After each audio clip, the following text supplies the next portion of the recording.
Hey guys, welcome back to another lecture video for Chem 115.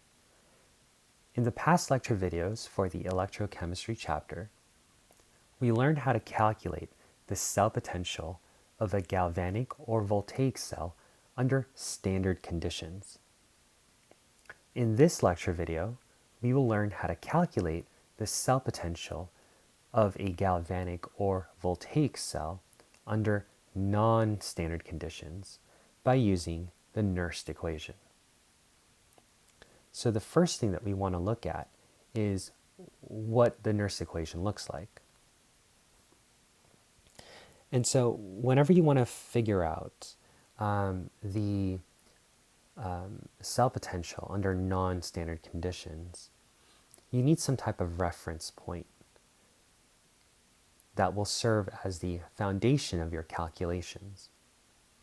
And so the reference point for this chapter, since it's electrochemistry, is going to be the cell potential under standard conditions. And so we can calculate the cell potential under non-standard conditions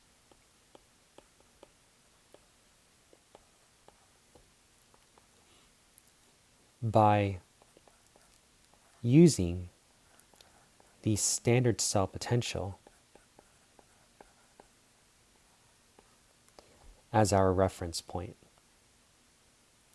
And so all we really need is an equation that will act as a fudge factor, in which it will inform us how far up the standard cell potential will increase by, or how far down the standard cell potential will decrease by, so that it is reflective of the environmental conditions of that voltaic or galvanic cell.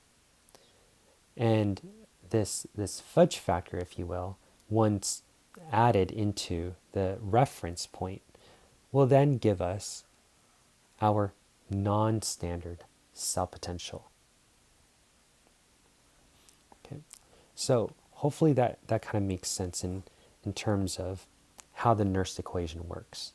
It's very similar to calculating the non-standard Gibbs free energy in the thermodynamics chapter. And so the fudge factor that I'm referring to that will change the value of our reference point, this cell potential under standard condition, is simply going to be minus R times T over N times F times this by the natural log of Q, where I'm going to decrease the thickness of my pen. And so where R is going to represent the value 8.314 joules per mole Kelvin. And so since the temperature is in Kelvin units, according to the value of R, then therefore temperature must be in Kelvin for T. For N is representing the number of moles of electrons transferred.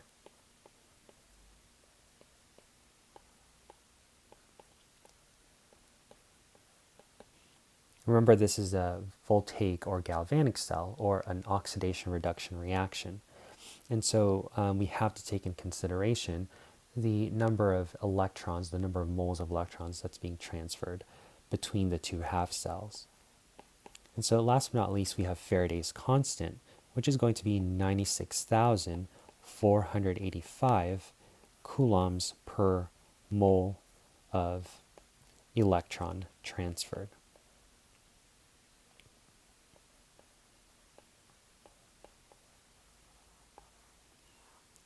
Lastly, we have the value of Q, and Q is going to represent our reaction quotient.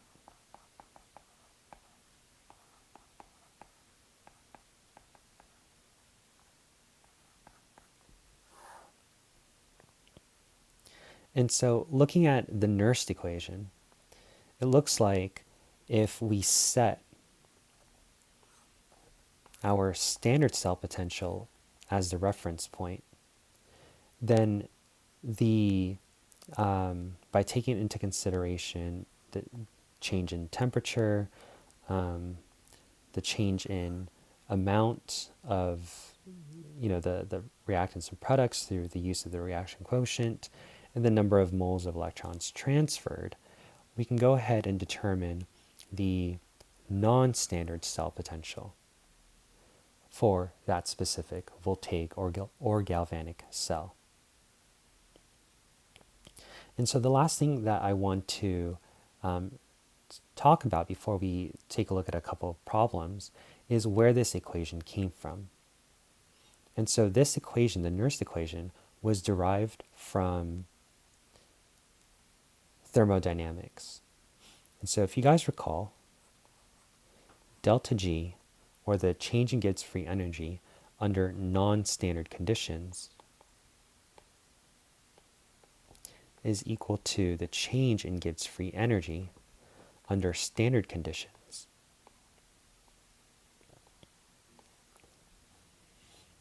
And then here it's going to be plus RT times this by natural log of Q. And so in a previous lecture video, we derived that the change in Gibbs free energy is equal to negative N times F times E cell. And so, oops.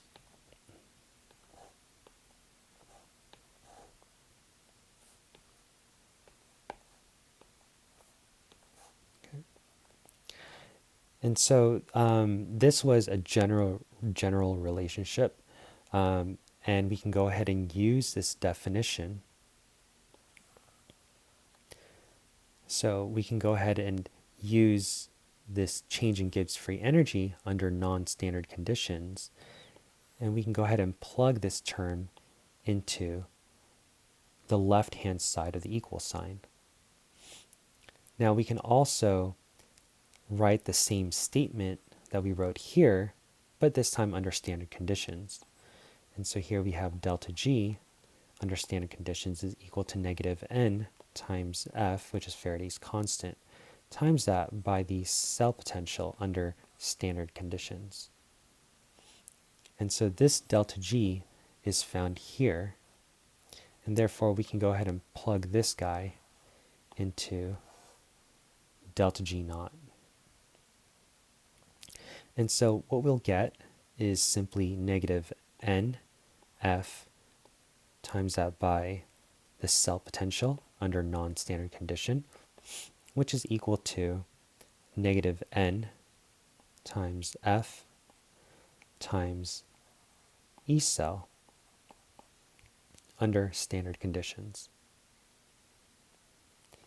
And so we're going to have plus RT times this by natural log of Q.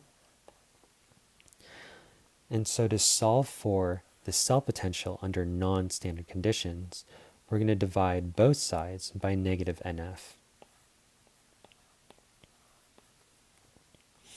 And so since this is a plus, it separates out this term and it separates out this term. So we also have to divide this by negative NF. Okay. And so your negative NFs will cancel except for this one that's in the denominator, leaving you with the cell potential under non-standard condition, which is equal to the cell potential under standard condition. And since this is a negative sign, it'll make this guy a negative. So it's minus RT over N times Faraday's constant, times that by the natural log of Q. And so deriving the Nernst equation through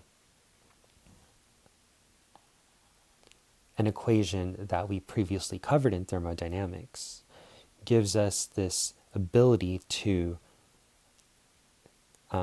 determine the cell potential under non-standard conditions by using the cell potential under standard conditions as a reference point.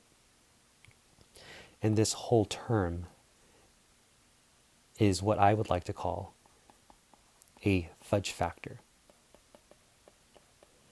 And so this fudge factor will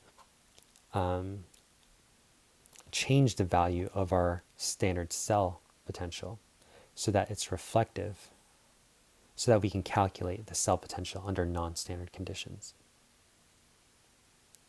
Okay. All right. So what we're going to do is we're going to, and this is basically what, I already mentioned all of this in the previous 2 slides. We're going to go ahead and take a look at a couple of examples just so we can see how to apply the Nernst equation under 2 different settings. And so the past lecture videos, I've kind of, the types of problems that I presented was pretty much homogeneous, where, I gave you the chemical reaction, I gave you either the standard reduction potential, or I provided the reference for the standard cell potential. And, we just apply oxidation numbers to determine what's oxidized, what's reduced, et cetera, et cetera. And so in this first example, we are going to apply the Nernst equation to determine the cell potential under non-standard conditions. However, I'm going to present this problem in such a way that we have to develop the chemical equation by using or by looking at the standard reduction potentials. So let's go ahead and start. So according to this problem, we're going to calculate the cell potential for this galvanic cell that uses this concentration. So notice in the problem that I didn't say anything about it being under non-standard conditions. However, if you guys look at the concentrations very closely, notice that the concentration, maybe I'll just do this in yellow, the concentration is not standard. Remember, standard concentration is 1 molar. This is 0.0100 molar.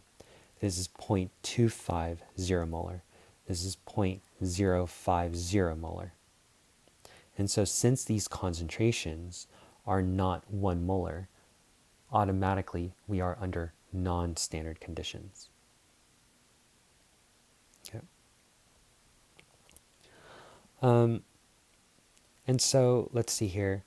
The next thing that we're going to look at is the other values that was provided for us. And so here in this case, it looks like we have iron and cobalt that's going to undergo this oxidation reduction reaction that's kind of separated into their own half cells to create this galvanic or voltaic cell. I want you guys to notice that I did not give you guys a overall chemical reaction to work with.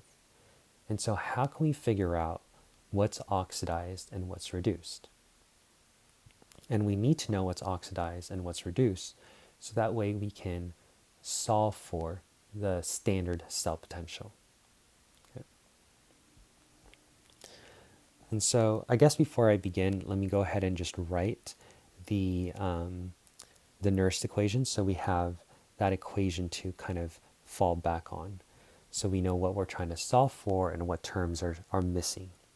And so the standard cell potential, the non-standard cell potential is equal to the standard cell potential minus RT over N times F times this by the natural log of Q.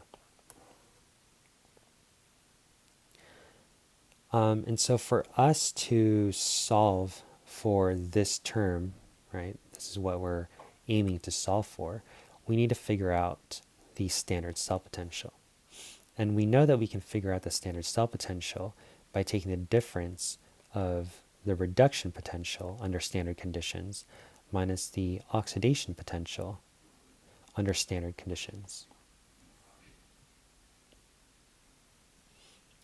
And so typically in the, looking or reflecting back on the lecture videos, the previous lecture videos, I gave you guys a chemical equation, but here in this scenario, I didn't give you guys a chemical equation. And so how do you know what's oxidized and what's reduced based on just this information that I gave you? And so to determine what's being oxidized and what's being reduced, we can go ahead and take a look at the potentials that's provided for us.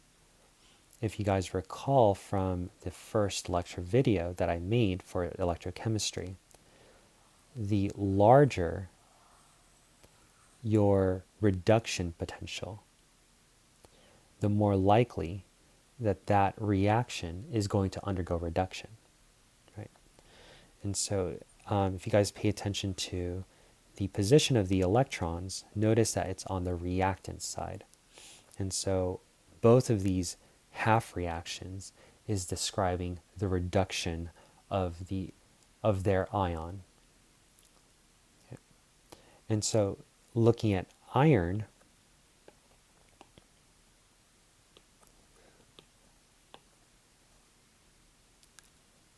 the reduction of iron, I'm not too sure if you guys can see the green.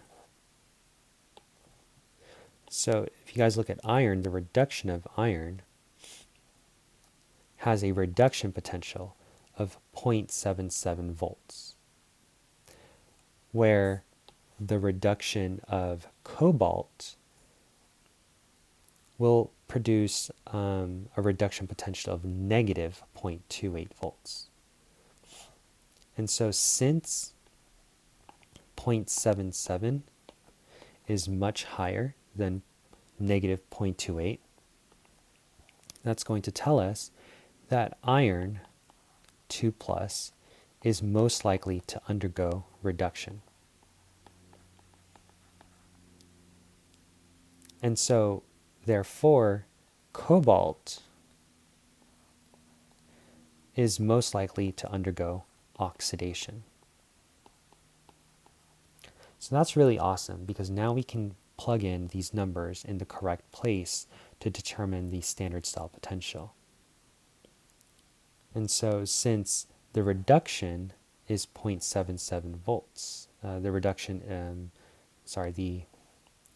of iron 3+ is 0.77 volts, we're going to go ahead and place that down here.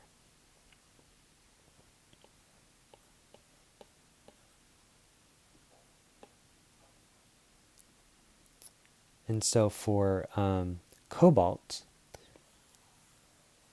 we're going to take that negative 0.28 and plug it into our equation.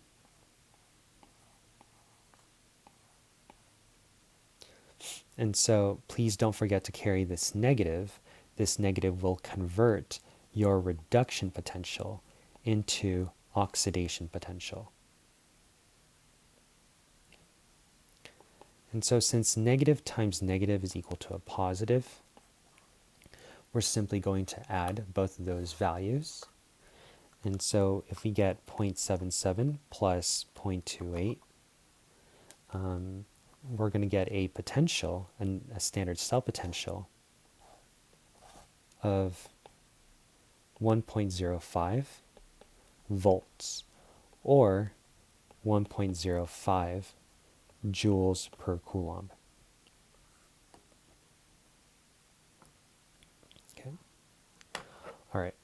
And so I'm just going to list out both of these units, just in case I need to use one over the other based on the units. And so we'll see how that plays in a little bit later. Cool. So now that we know our standard cell potential, we're going to go ahead and move on to the other terms. And so for R, we know R is going to be 8.314 joules per mole Kelvin. And so looking at this problem, notice that the temperature was not given. And so we can go ahead and imply that the temperature is going to be 298.15 since it wasn't said otherwise. And so what makes this specific problem non-standard is simply the concentration of the iron and the cobalt. All right, and so we know the Faraday's constant is going to be 96,485. That's going to be coulombs per mole of electron transferred. And so let's go ahead and try to figure out the value for n, which is the number of electrons transferred. And so looking at the individual half reactions, notice that for iron 3 plus to be converted into iron 2 plus, it would need to transfer one electron. Or I'm sorry, it would need to gain one electron.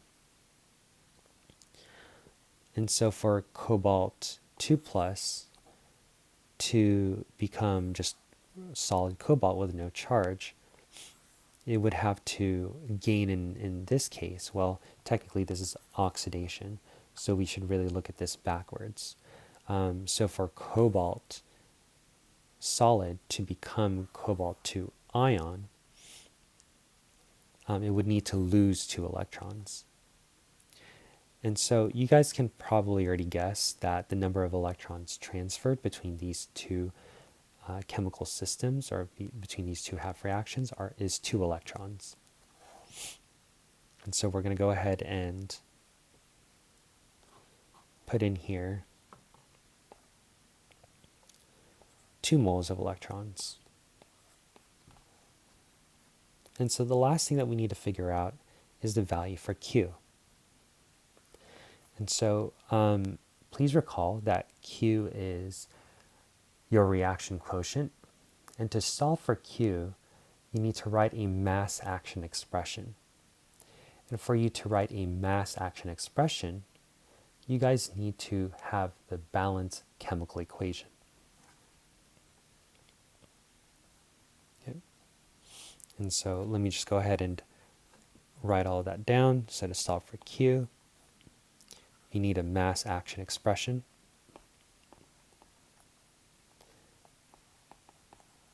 And the only way to get the mass action expression is to be able to write out a balanced chemical equation.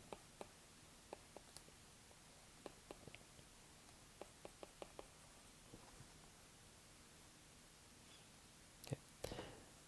And so this tells us that we need to take these half reactions and combine them together so that we get one overall balanced chemical equation. And we have to keep in mind that one of the two is undergoing reduction. Oh no. And so we have to keep in mind that the iron 3 plus is undergoing reduction, while cobalt 2 plus is undergoing oxidation. Okay.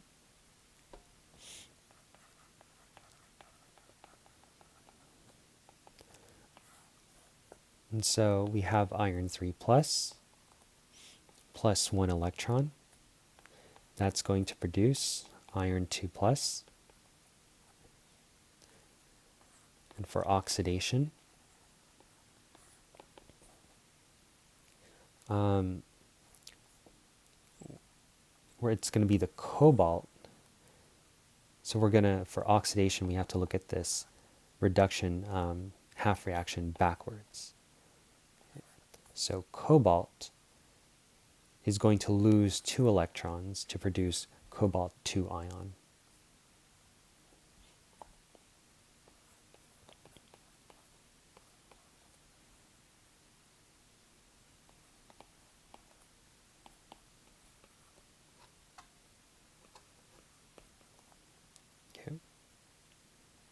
All right, and so it looks like we would have to multiply this equation by 2 so that the number of electrons can balance out.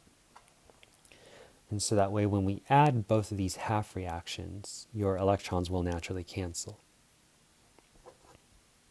And so what we get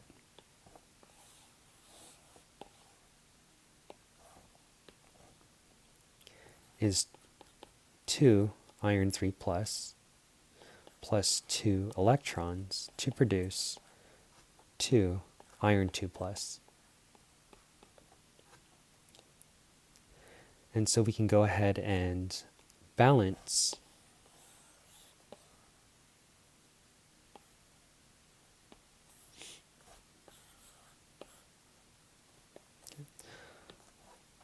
so now we can go ahead and add both these two half reactions together. And when we add both of these half reactions together, the two electrons will cancel. And so that leaves us with an overall chemical equation that has 2 moles of iron 3 plus 1 mole of cobalt solid to produce 2 moles of iron 2 plus 1 mole of the cobalt ion. And so since these are ionic charges, and this is a galvanic cell that we're talking about, it's implied that the physical state of matter for these ions is going to be aqueous. So these ions are dissolved in that solution in the galvanic or voltaic cell. So now that we have our balanced chemical equation, we can go ahead and write our mass action expression.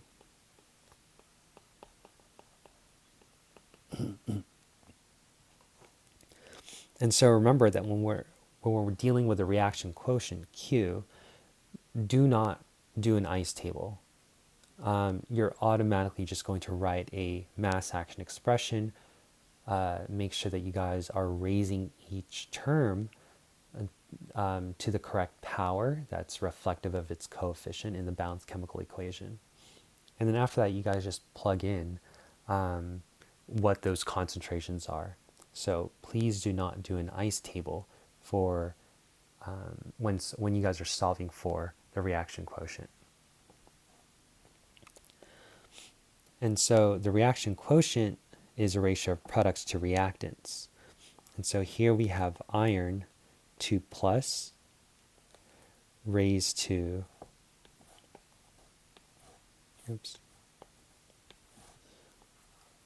so we have iron 2 plus raised to the second power times this by the concentration of cobalt 2 plus raised to the first power. And so since this cobalt is solid in state, we're going to exclude it from our mass action expression. And the only thing that we're going to write is iron 3 plus raised to the second power. So now that we have our mass action expression to represent the reaction quotient, we're going to go ahead and scroll back to the top, and we're going to plug in all of these values into Q. And so the iron 3 plus is 0.0100 molar. Okay. So this term right here is 0.0100 molar. Iron 2 plus is 0.250 molar.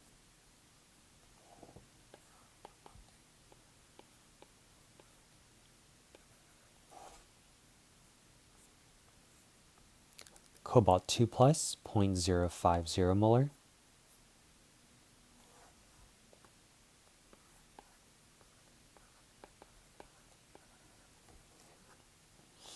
Okay. So let's go ahead and just plug everything in. So this is 0.250 molar times this by 0.050 molar over 0.0100 molar. And so in terms of sig figs, we're going to have two sig figs here. So this is the least amongst all three values. And so I'm just going to go ahead and quickly plug this into my calculator. 0.250 squared times this by 0.050. That's going to give me 3.125 times 10 to the negative 3. And I'm going to divide that by 0.0100. And then this is going to be squared.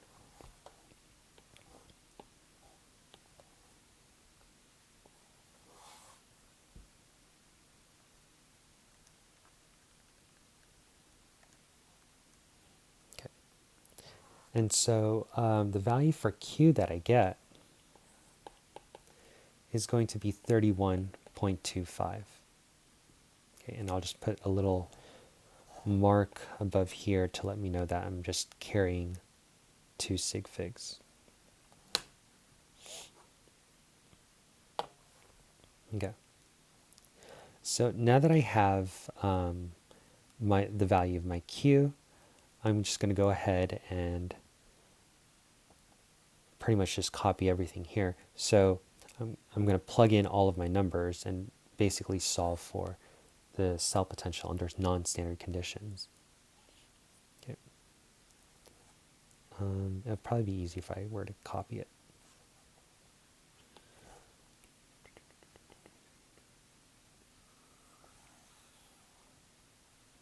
Oh no.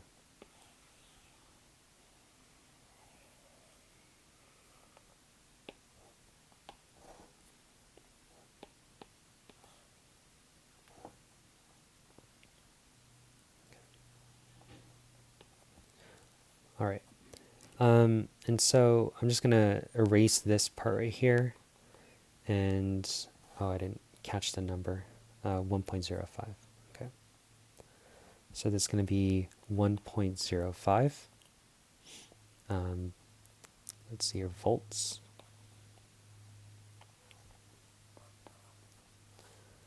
All right. So natural log of Q, that's going to be the natural log of 31.25. Now remember, we're only technically keeping two sig figs, but you want to please don't round it too early on because you're going to take the natural log of it. And so if you round it too early, and if you take the natural log of what you rounded, the value that you get is just going to be really, really far off. So just keep all your values for now. We're going to round everything at the very end. All right, so if we take the natural log of this number,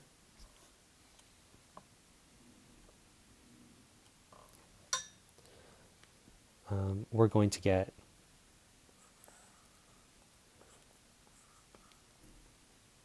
this really long answer. It's going to be 3.442019338. Okay. And so if you guys recall from your pH calculations, remember that pH is equal to negative log of the concentration of H plus, right? That was something that we learned how to do. So sig figs for log applies to natural log. And so it's the number of places after the decimal. So here, since we have two sig figs, we're going to keep two places after the decimal when we take the natural log of it.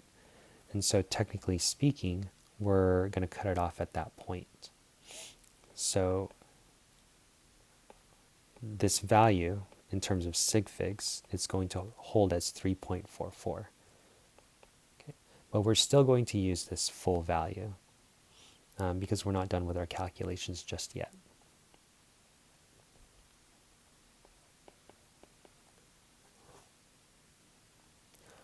All right, so 2 dp is two decimal places because I have two sig figs. All right, so all I have to do now is just simplify RT over NF. And so I'm going to take 8.314, and I'm going to multiply that by 298.15 Kelvin. And then I'm going to divide that by 2 times 96,485. Okay. And so what I get is 1.05 volts minus 1.28456,190 times 10 to the negative 2 times this by 3.44201938. And so remember, I'm just keeping it all the way up to this 4 for Sig Figs. And so for Sig Figs, for this long a number, it looks like we have 4 Sig Figs. So the least is going to be 4, which is dictated by R. This is an exact number, so please don't incorporate that into your Sig Fig count. You're transferring exactly 2 moles of electrons, so that's a discrete object. And so here it looks like we're keeping up to, oops.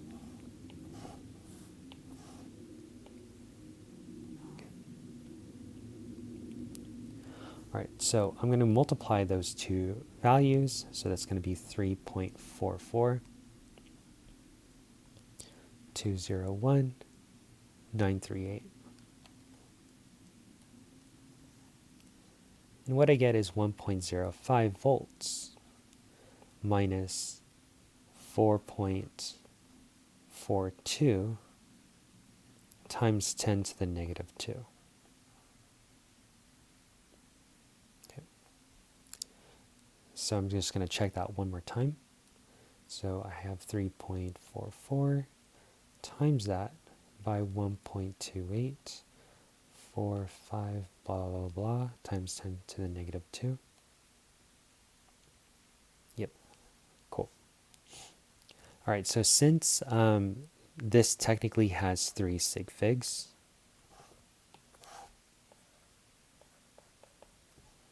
this technically has 4 Sig Figs, I'm going to keep 3 Sig Figs. All right, and so when I'm subtracting these two, actually let's check the units first. So here in this case, what will cancel? So your kelvins will cancel, and your moles of electrons will cancel. So this is just going to leave you with joules per coulomb. And so 1 joule per coulomb is the same thing as a volt. So this is actually in units of volts. All right, so when you subtract these two values, let's see what we get. We're going to get 1.00581320. Okay. And so in terms of Sig Figs, when we subtract, it's just the least number of places after the decimal. And so that's just 2 places after the decimal. So I'm going to cut it off here. That means I'm going to round this guy up. So my final answer is going to be 1.01 volts. And that's going to give me my cell potential under non-standard conditions. And so looking at the sign of my cell potential under non-standard conditions, since it's positive, I know that under this non-standard condition, the reaction is still going to be spontaneous in the forward direction.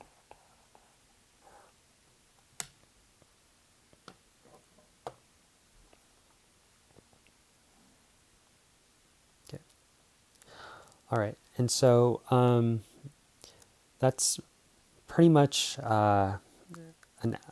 one way that you guys, well, not one way. So I just demonstrated how to solve this cell potential under non-standard conditions by using the little clues that this problem had given me.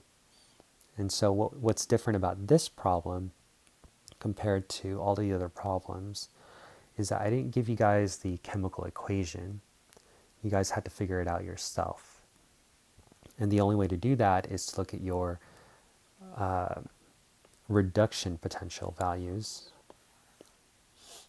And based on which one's larger, that's going to tell you that this half reaction is going to undergo reduction. And the lower reduction potential value that specific half reaction has, it's more likely to undergo oxidation rather than reduction.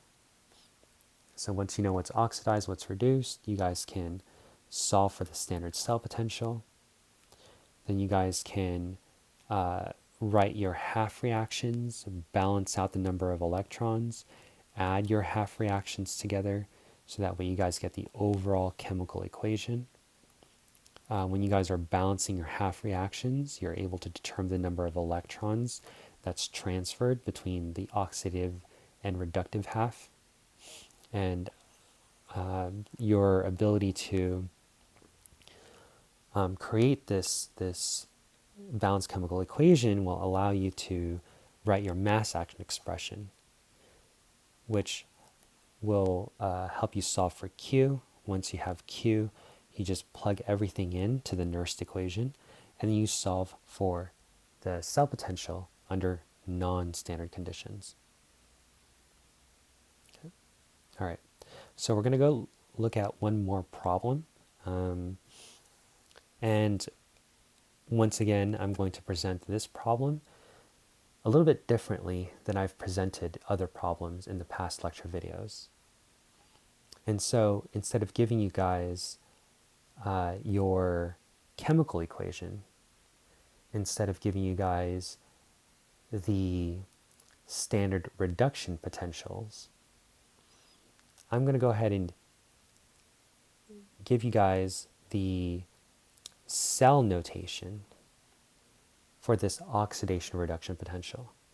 And then from this cell notation, you guys need to be able to write a balanced chemical equation so that you can write the mass action expression to solve for Q.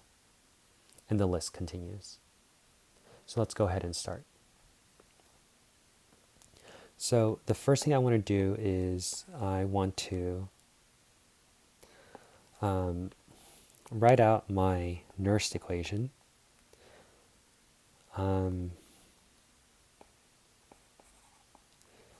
And I'm going to fill in some stuff. Some stuff I'm not going to erase because it's not really going to change based on the given conditions in this problem. So you're going to calculate the cell potential for the following galvanic cell. So how do you know that you're going to use the Nernst equation?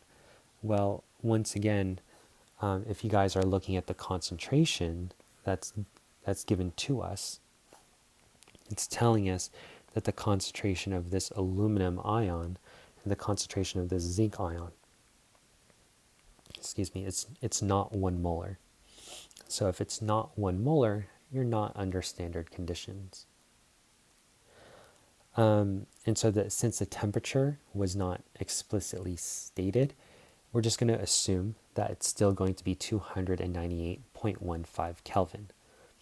If I wanted you guys to solve this equation at a specific temperature, I will give you that value. If I don't give you that value, feel free to assume that it's 298.15 Kelvin.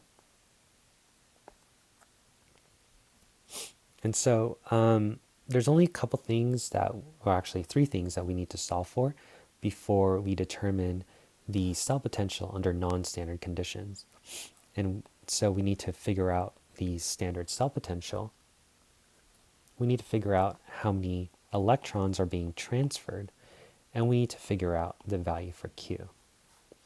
And so before we can do any of that stuff, we need to kind of decompose or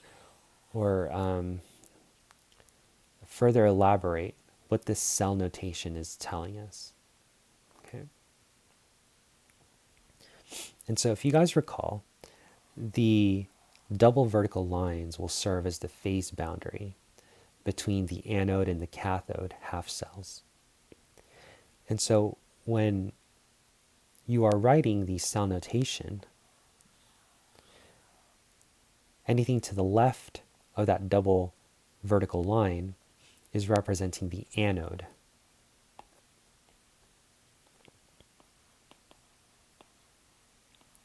And so if you recall, the anode is the site for oxidation, where electrons are going to be lost from the metal, from the electrode, the metal electrode. And so anything to the right of those double vertical lines, the salt bridge, sorry. So this represents the salt bridge.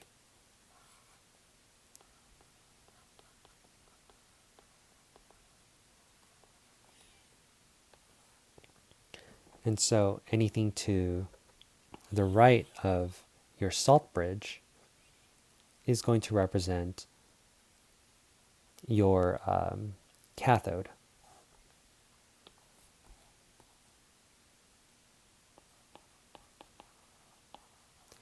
Which is going to be the site for reduction.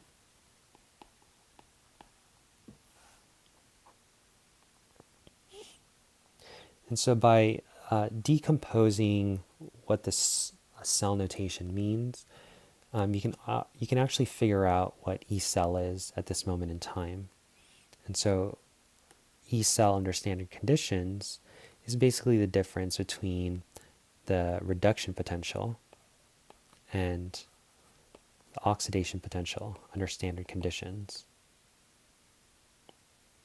And so it looks like what's undergoing reduction is zinc 2+. Zinc 2+ to zinc is undergoing reduction.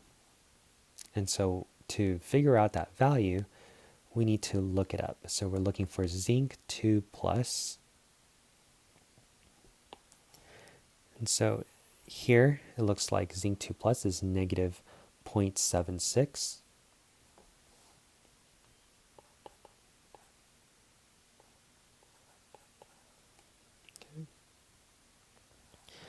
And so since this is the site for oxidation, we're looking at aluminum and aluminum 3+, essentially.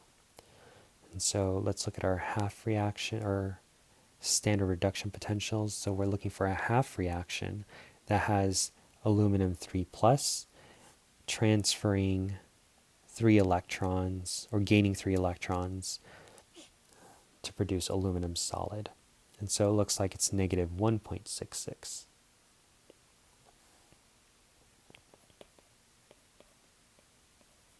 Okay. And so don't forget to bring the negative down, or that minus sign down. And so what this is going to do is going to turn this reduction potential into an oxidation potential. And so what we have is negative 0.76 plus 1.66. And so if we subtract that, what we get is 0.90.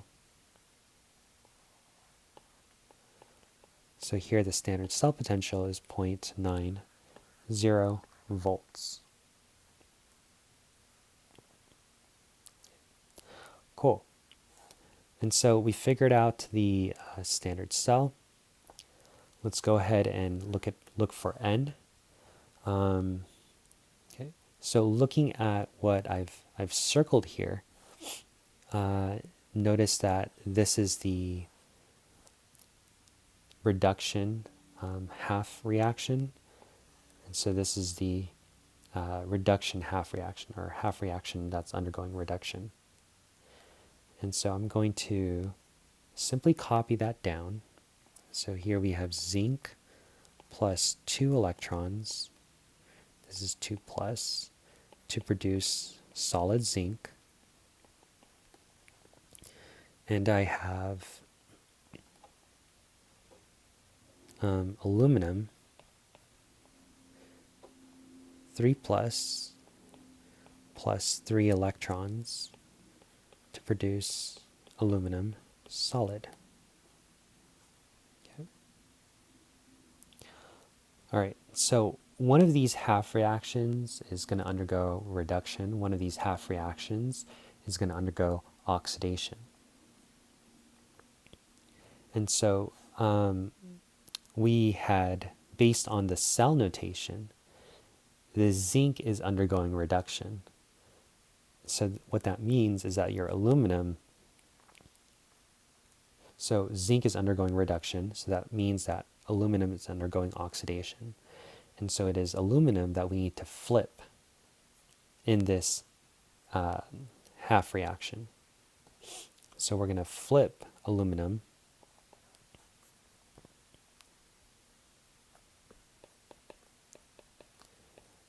so that it represents oxidation, not reduction.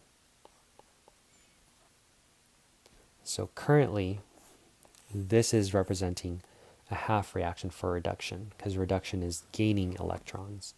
And whenever you gain electrons, it's going to be found on the reactant side of the equation. And so we have aluminum solid to produce aluminum 3 plus 3 electrons.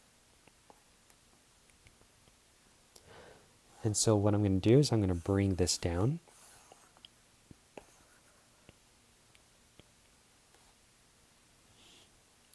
And if I look at my electrons, notice that they're not the same.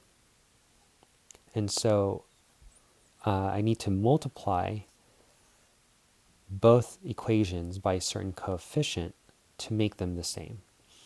And so their least common multiple is going to be 6. So I'm going to multiply this top equation by 2. I'm going to multiply this bottom equation by 3. And so what I get is 2 moles of aluminum solid to produce 2 moles of aluminum ion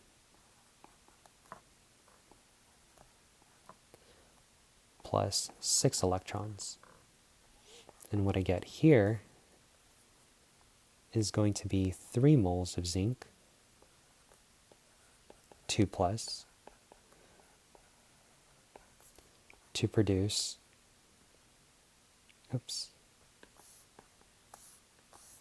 plus 6 electrons to produce 3 moles of zinc solid.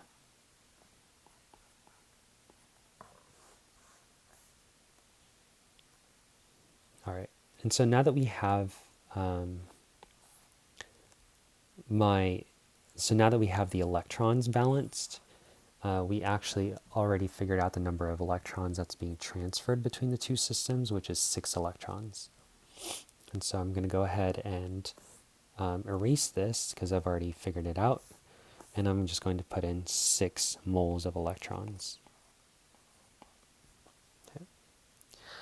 And so the next thing that I need to figure out, or the last thing I need to figure out, is Q.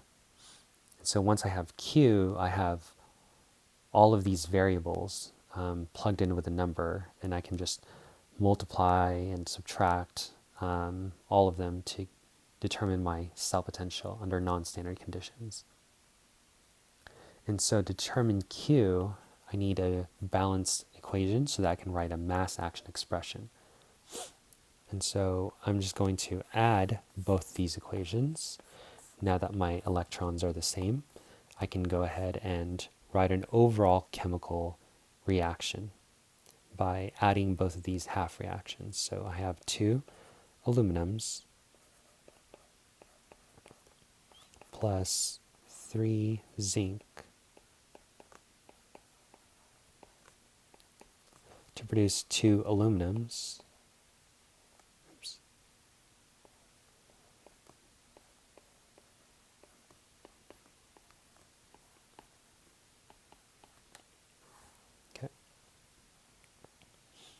Awesome.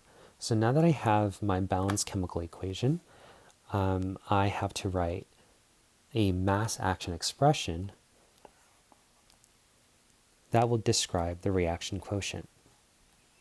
And so notice that these guys are solid, and therefore they'll be excluded from my mass action expression.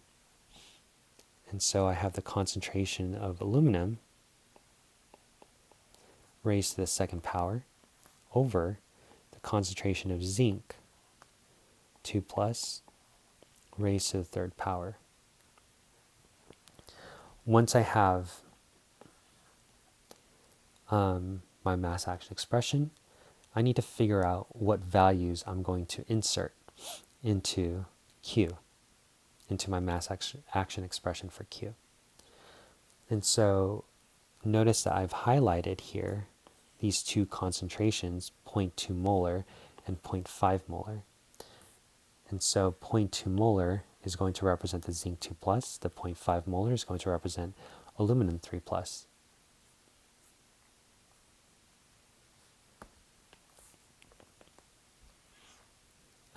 And I just forgot those numbers. Zinc 0.2. Okay, so here I have 0.5 squared over 0.2 to the third.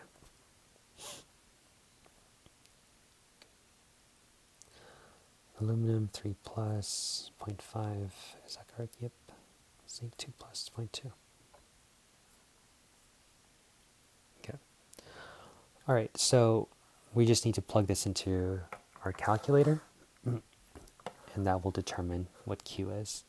So 0.5 squared, divide this by 0.2 raised to the third.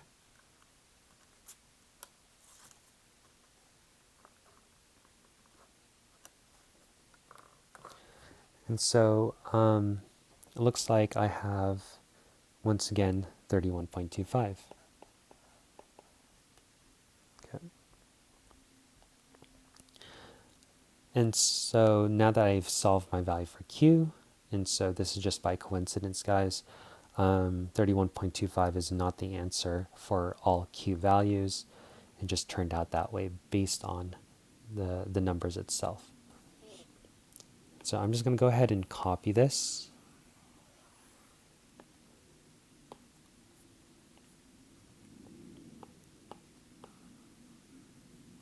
Okay. And I think it was 0.90, yep, 0.90 volts.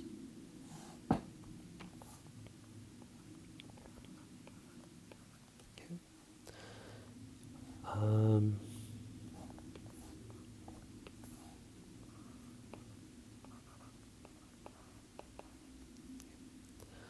All right, so just to kind of clean up my work here, I have this cell potential under non-standard condition.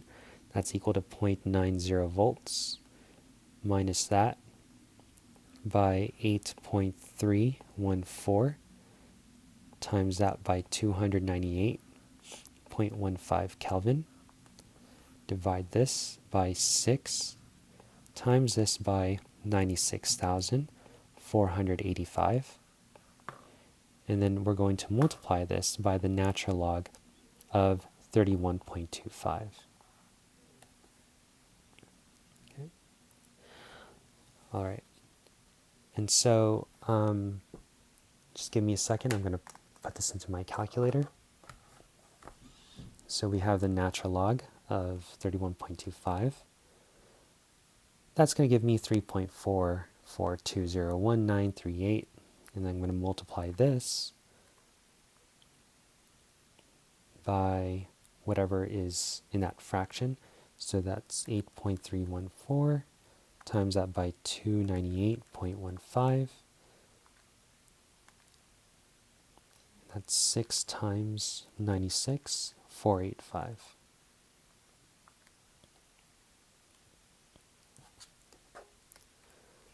And so overall, we get minus 1.4738 times 10 to the negative 2. Actually, there's a whole bunch of numbers.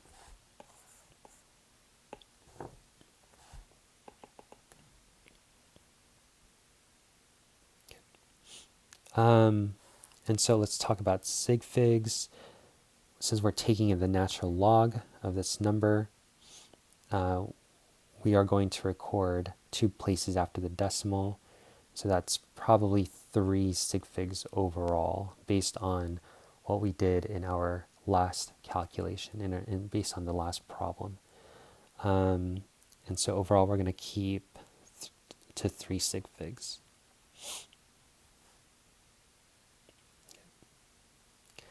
So this is going to be 0.90 volts.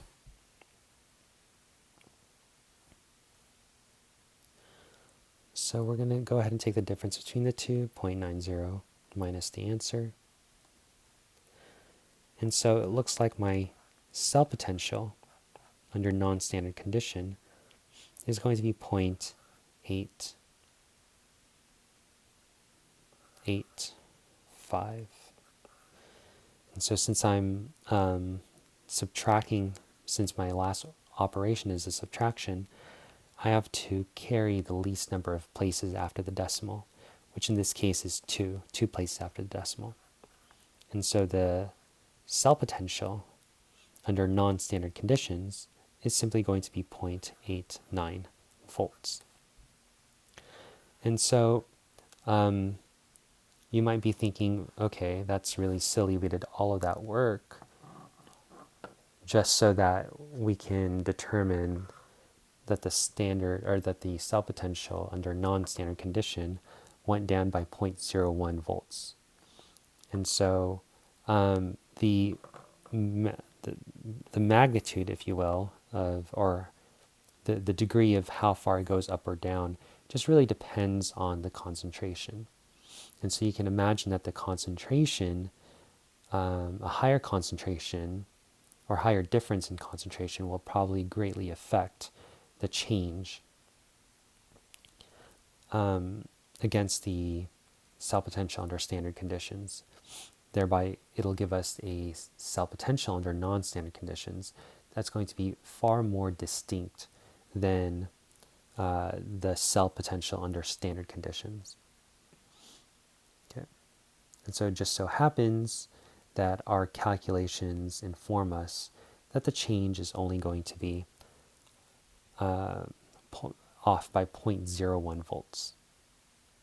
So that's pretty much it for this lecture video. I just wanted to showcase these 2 problems and how to tackle it. So you guys, once again, should be able to go from the cell notation back to a balanced chemical reaction. And as you go about and do that, you should be able to address, the standard cell potential, the number of moles of electrons transferred between the oxidation and reduction half, and the value for Q. Okay. All right, so in the next lecture video, we are going to talk about electrolysis stoichiometry. Okay. I'll see you guys in the next lecture video.